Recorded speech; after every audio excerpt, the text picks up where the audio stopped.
I only went out to do the Bill Maher show in February on one condition, that I could talk about the pandemic, because we were about a week into the show. And his staff is whether you love Maher or hate him, he's got a fabulous staff, and they do a great job. And I get out there, and they dropped a bomb on me. We can't talk about the pandemic. I go, that's why I came out here. I'm not like wanting to get on planes and fly anywhere. And they said, no, you can't do it. It's not enough time. But the producer, particularly the female producer, says, look, I'm obsessed with this. And she goes through, she knew a chapter and verse. I mean, she knew it as well as anybody we had on, any of the experts at the time. She had really done the research. Plus, she says, I listen to the show every day, right? And you guys do the nomenclature, and you do process, and you do critical pass. So she had done her own study. She knew it.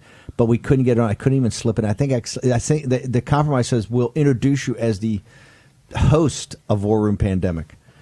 But that's even how smart people get these things wrong. It's signal, not the noise. We've been on this, how they're going to steal this election, or as Ernie says, try to steal the election, because they're not going to win for a long time now. And the National Pulse is out in the forefront of this. But here's the thing. It's not conspiracy theory.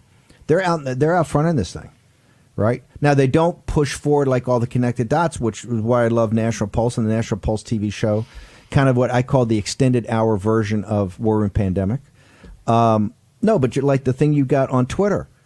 This Twitter, and the reason Dr. Yan, and I said last night on Tucker, and I get it today on the John Frederick Show, is illustrative of what we have to understand, is that they pulled down her Twitter account, right?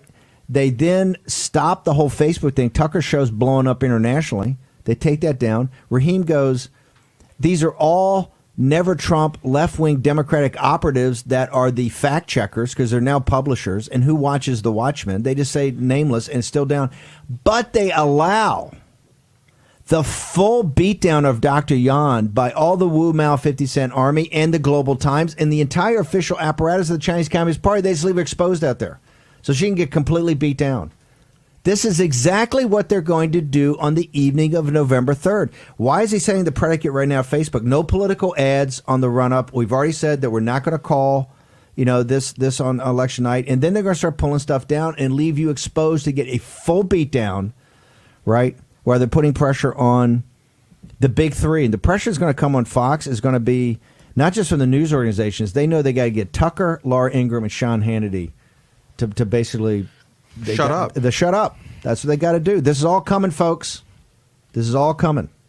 The biggest crisis in American history, bigger than any time before the revolution, bigger than Valley Forge, bigger than the crash of the stock market, bigger than the lead up to Antietam, bigger than the third day at Gettysburg.